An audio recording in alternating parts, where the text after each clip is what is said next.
لا هادي له ونصلي ونسلم على هذا النبي الكريم وعلى آله وصحابته ومن اهتدى بهديه إلى يوم الدين. الله أكبر الله أكبر walillahil hamd. Ibu-ibu, bapak-bapak yang dimuliakan Allah Subhanahu wa taala, mengakhiri puasa Ramadan semua ormas, semua umat Islam hilang. Permasalahan akademiknya, hadis ini masuk wilayah kauniyah atau masuk wilayah tauqifiyah. Itu permasalahannya. Bagi teman-teman yang menggolongkan hadis ini masuk wilayah tauqifiyah, maka cara meruqyahnya harus pelet seperti yang dicontohkan oleh Rasulullah Sallallahu Alaihi Wasallam, yakni dengan meruqyah mata telanjang yang dikenal dengan ruqyah bil hal, ruqyah secara natural. Maka kalau tidak dengan cara seperti ini, pengalaman ketika lama saya di Saudi Arabia, tanya kepada Syekh, boleh enggak meruqyah hilal itu dengan ilmu hisab? Menjawabnya bagus sekali. Meruqyah dengan hisab itu baik atau tidak? Pasti jawabannya baik. Pernah dicontohkan oleh Rasul atau tidak? Pasti jawabannya tidak. Pernah dicontohkan oleh salafus saleh atau tidak? Pasti jawabannya tidak. Kalau yang kita anggap baik ini belum pernah dicontohkan oleh Rasul, belum pernah dicontohkan oleh salafus saleh, ini masuk kategori amalan yang diada-adakan. Alias amalan ini tidak pernah ada tuntunan dari Rasulullah Sallallahu Alaihi Wasallam.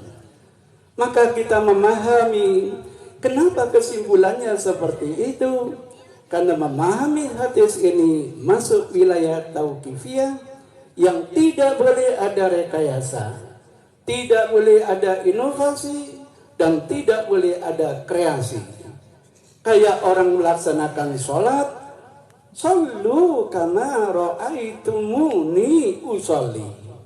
Maka kita upayakan sholat ini masuk wilayah tauqifiyah harus peluk seperti yang dicontohkan oleh Rasulullah Sallallahu Alaihi Wasallam.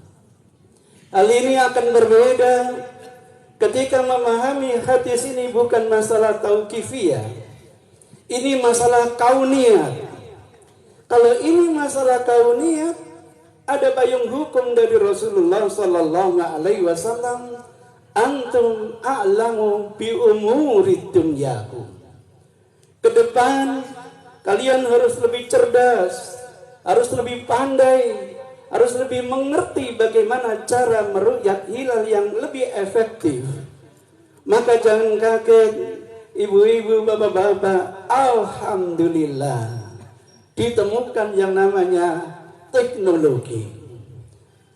Dulu ketika terjadi yang namanya hujan, terjadi namanya mendung, hilal walaupun sudah tinggi, sudah 7 derajat, sudah 8 derajat, tetap tidak bisa dilihat dengan mata telanjang. Terpaksa istiqmal menjadi 30 hari. Tapi ketika ditemukan teknologi dengan teropong yang canggih, walaupun hujan deras, walaupun mendung, insya Allah terdeteksi hilal itu. Allahu Akbar. Alhamdulillah, dengan teknologi yang maju seperti ini, orang sudah yakin hilal sudah tampak, hilal sudah bisa terdeteksi. Mengingatkan saya dulu ketika di Jakarta, malam-malam disuruh ngimami dan memberi tausiah tentang salat gerhana bulan. Pada waktu itu hujan lebat. Maka saya tanya kepada panitia, bukankah menurut hadis apabila kalian meruqyat yang namanya gerhana, sholatlah yang namanya sholat gerhana. Malam ini hujan deras seperti ini, kita tidak bisa melihat terjadi gerhana atau tidak. Mestinya kalau kita tidak bisa meruqyat dengan mata telanjang, ya jangan melaksanakan sholat. Itu konsekuensi memahami hadis masuk kategori tauqifiyah. Tapi bagi teman-teman yang memahami hadis ini kauniyat, walaupun hujan lebat, yakin malam ini sudah terjadi yang namanya gerhana bulan. Oh, kalau gitu teorinya, wujudu yang namanya gerhana membuat kita yakin melaksanakan sholat gerhana. Begitulah kajian hadis secara tematik. Jadi meruqyat bukan hanya meruqyat hilal.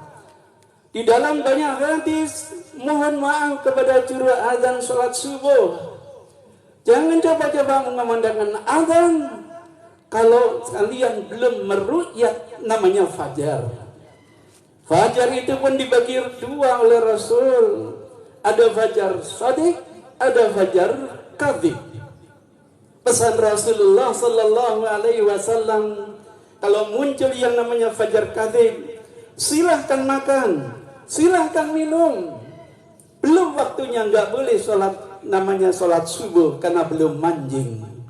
Tapi kalau fajarnya sudah shadiq, hentikan makan, hentikan minum, waktunya sholat subuh. Ini kalau difahami dengan cara natural, kita meruqyat namanya fajar shadiq di Indonesia, apalagi di Jawa Timur, apalagi di Surabaya. Adzan yang lain sudah dikumandangkan, kita masih melihat belum muncul-muncul. Kenapa belum muncul? Di timur kita banyak gunung yang tinggi-tinggi, sehingga kita menunggu. Baru 24 menit nongol yang namanya fajar shadiqnya. Itulah sebabnya teman-teman kita mengakhirkan sampai 24 menit dari hasil yang namanya hisab itu. Itulah dampak daripada meruqyat kalau difahami dengan secara tauqifiyah. Kalau difahami dengan secara kauniyah, di mana posisi matahari? Kadang miring di sisi kiri, kadang ada di tengah, berkulminasi di atas kepala, kadang miring di sisi kanan.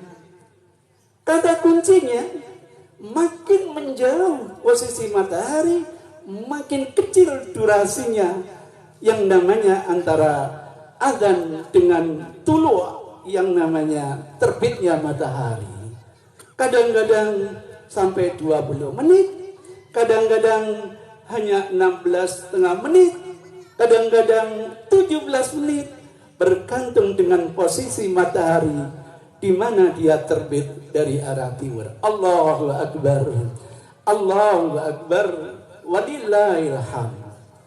Untuk menikahi wanita diharapkan oleh Rasul meruqyat terlebih dahulu. Ruqyat wanita yang tidak dinikahi itu, maka boleh dipentelengi, boleh dilihat telapak tangannya, wajahnya, atau betisnya. Insya Allah kalau bapak-bapak sudah punya ilmunya, tahu, Masya Allah, wanita yang diruqyat ini ternyata wanita salihah. Bismillah, saya lanjutkan. Tandanya gimana? Insya Allah lain kali kita kursus bersama. Allahu Akbar, Allahu Akbar, walillahil hamd. Teknologi maju. Sekarang tidak perlu melatih. Dengan ilmu aura, terkejut saya. Begitu saya dilihat, mohon maaf Ustaz Zainuddin, kenapa? Sampean pernah umrah atau haji? Masya Allah. Tanpa sadar saya menjawab, kalau hajinya insya Allah sudah 14 kali. Tapi mohon maaf, rata-rata haji subsidi, rata-rata haji sokeh, disonggowong akeh. Pernah sekali Haji Abidin ala biaya dinas. Bapak Ibu, kenapa saya ya seperti itu? Wajah saya ini katanya melok-melok. auranya bagus. Kenapa? Karena saya ketika mengelilingi Ka'bah itu, Ka'bah yang namanya benda padat, dikelilingi sedemikian rupa, pasti melahirkan energi. Energi itu bukan hanya pada Ka'bahnya, tapi orang yang di sekitar terkontaminasi dengan yang namanya kehebatan Ka'bah. Allahu Akbar. Allahu Akbar. Walillahil hamd. Oleh sebab itulah, kalau teknologi sudah digunakan, kenapa keilmuannya tidak digunakan? Kita belajar ilmu geografi, kita belajar ilmu kosmografi, kita belajar ilmu falak. Dulu belum pernah diminati oleh Rasulullah Sallallahu Alaihi Wasallam. Belum ada hadis yang menjelaskan ilmu seperti ini. Sampai salafus soleh, jangankan salafus soleh, a'immatul arba yang 4 itu, Imam Abu Hanifah, Imam Malik, Imam Asy-Syafi'i, Imam Ahmad bin Hanbal belum menawarkan adanya ilmu untuk meruyat hilal. Maklum memang ilmunya belum ditemukan. Padahal semangat untuk belajar ilmu-ilmu itu ada 9 ayat di dalam Al-Quran. Satu di antaranya, wan najmu bihusban. Bintang-bintang itu diatur oleh Allah dengan hasibah, dengan hisab, ditambah alif dan nun, menyebutkan mubalaghah, hitungan yang sangat cermat. Di dalam Al-Quran lagi terangkan, yang namanya siang itu tidak akan mendahului malam. Ya Allah, sampai kata Allah, kullu fi falaki yasbahun. Setiap yang namanya planet bintang itu berjalan pada porosnya masing-masing. Alhamdulillah, kejayaan umat Islam di bawah dinasti Abbasiyah, di bawah khalifah sebelumnya adalah Harun ar-Rasyid, berdiri madrasah pertama kali di muka bumi, namanya Madrasah Nizamiyah. Kolaborasi dengan Yunani, karena Yunani sudah hebat filsafatnya tempo dulu. Terbukti ada Aristoteles, terbukti ada Socrates, terbukti ada Plato, terbukti ada Archimedes. Dengan keilmuan filsafat, diilhami dengan wahyu, alhamdulillah, akhirnya bisa dihitung bahwa yang namanya bulan mengelilingi yang namanya matahari ini, mengelilingi bumi kita, mengelilingi matahari. Jadi bulan itu di samping berputar juga berevolusi. Allahu Akbar. Bumi kita mengelilingi matahari, ketemu 1 tahun itu 365, itu belum sampai ke titik 0. Masih ada sisa 6 jam. Tahun kedua sisanya menjadi 12 jam. Tahun ketiga sisanya menjadi 18 jam. Tahun yang keempat diakumulasikan sisanya menjadi 24 jam, menjadi 1 hari. Maka tahun ini dikenal dengan tahun kabisat. Februari usianya tidak 28 hari, melainkan 29 hari. Allahu Akbar. Allahu Akbar. Walillahil hamd. Alhamdulillah. Akhirnya Allah memberikan kebenarannya. Di mana terjadi gerhana kemarin itu sudah merupakan sinyal ini adalah hari terakhir menikmati puasa Ramadan. Berarti hari ini adalah 1 Syawal. Alhamdulillahirabbil alamin. Quran sudah tidak lagi bicara tentang ru'yat hilal, ru'yat qamar. Enggak. Quran mengatakan faman syahida minkum syahra falyasum. Yakin besok tanggal 1, maka segera puasa. Yakin besok tanggal 1, mari kita menikmati hari raya Idul Fitri. Allahu Akbar. Allahu Akbar. Walillahil hamd. Sampai teman saya ketika hari raya yang kedua besok pasti mengajak keluar sore-sore menjelang matahari terbenam. Gak usah di tempat yang strategis Tanjung Kodok, ndak usah. Apalagi dicakung ndak usah, diputus ndak usah. Di mana saja kita di tempat, lihat ketika matahari tenggelam, di mana posisi hilang pada waktu besok. Insya Allah lebih daripada 14 derajat, menunjukkan besok itu sudah tanggal 2 Syawal. Allahu Akbar, Allahu Akbar. Inilah tawaran kepada umat. Masih banyak teman-teman yang belum siap menerima, silahkan. Tapi tolonglah, jangan ngenyek. Apalagi nyindir itu cara kuno. Jangan-jangan apa yang Anda katakan itu jauh lebih kuno dari cara yang sebenarnya. Indah kalau kita tidak saling menyalahkan, tapi saling mendoakan. Ya Allah, kalau ijtihad ini masih keliru, berilah kami satu pahala sesuai yang dijanjikan oleh Rasulullah Sallallahu Alaihi Wasallam. Kalaulah kita ini benar, mudah-mudahan 2 pahala yang kita gapai dari Allah Subhanahu Wa Taala. Allahu Akbar, Allahu Akbar, walillahil hamd. Mengakhiri ceramah ini, yuk kita bersama-sama takbiran. Saya pimpin terlebih dahulu. Allahu Akbar, Allahu Akbar. La ilaha illallah, Allahu Akbar, Allahu Akbar, walillahil hamd. Allahu Akbar, Allahu Akbar, la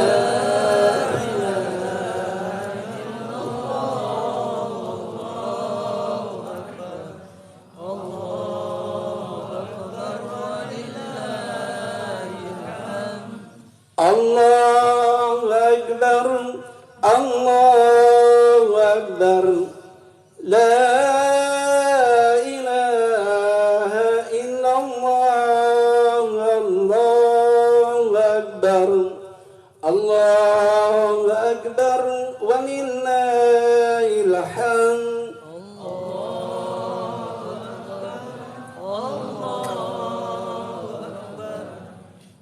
La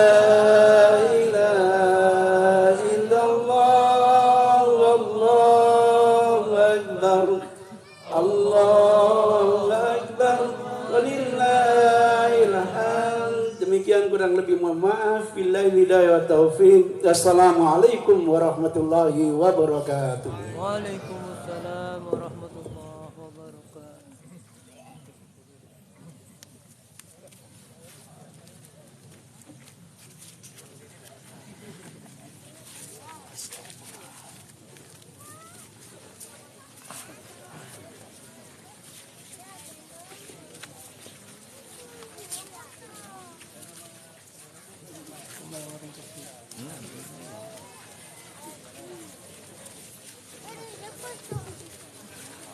Para jamaah sekalian, dengan demikian Isaiah sudah sholat Idul Fitri pada pagi hari ini.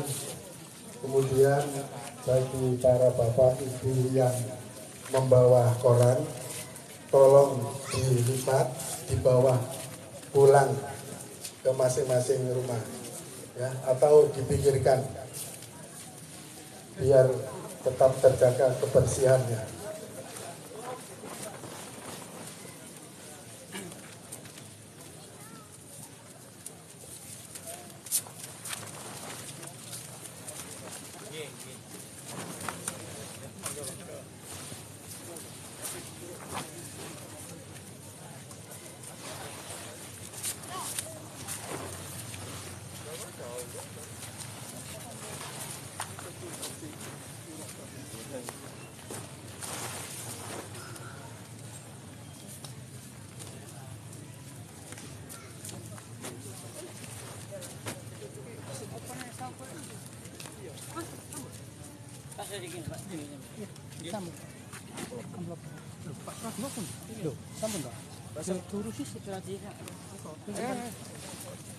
Itu sampai kelalan tuh.